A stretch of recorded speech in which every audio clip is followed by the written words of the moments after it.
Kapag narinig natin ang pangalang Boracay, madalas beach agad ang naiisip natin. Puting buhangin, malino na tubig, at sunset na tila postcard sa ganda. Pero alam mo ba ang sikat na white beach ng Boracay ay nahahati sa tatlong pangunahing bahagi? Bawat station ay may sari-sariling pagkakaiba, may sariling vibe, at may sariling experience na maiahalo. Sa vlog na ito, iikutin natin ang Boracay mula Station 1 hanggang Station 3 at aalamin kung ano ang pinagkaiba nila.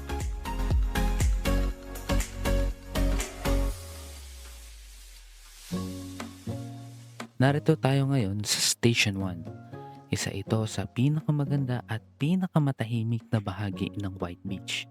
Kilala ang lugar na ito dahil sa mas malapad na shoreline, mas pino at mas maputing buhangin at mas relaxing na atmosphere. Kung gusto mo ng mapayapang bakasyon, mas konting tao, at tahimik na tambayan habang pinapanood ang dagat, isa ito sa pinakamagandang spot sa Boracay. Dito rin matatagpuan ang sikat na landmark ng isla, ang Willis Rock, isang iconic na simbolo ng Boracay na halos lahat ng turista ay gustong mapuntahan.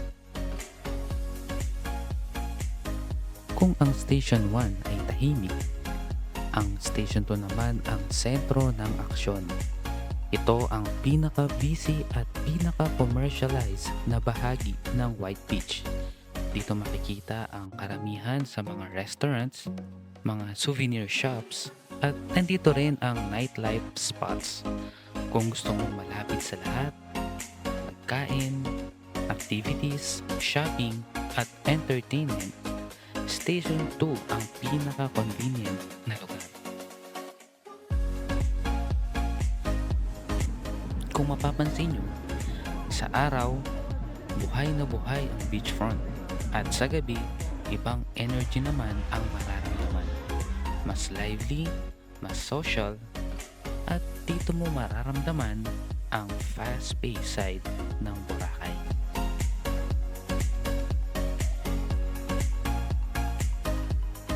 Habang papalayo ka sa sentro ng White Beach, unti-unti ring nagiging mas tahimik ang paligid. Welcome sa Station 3.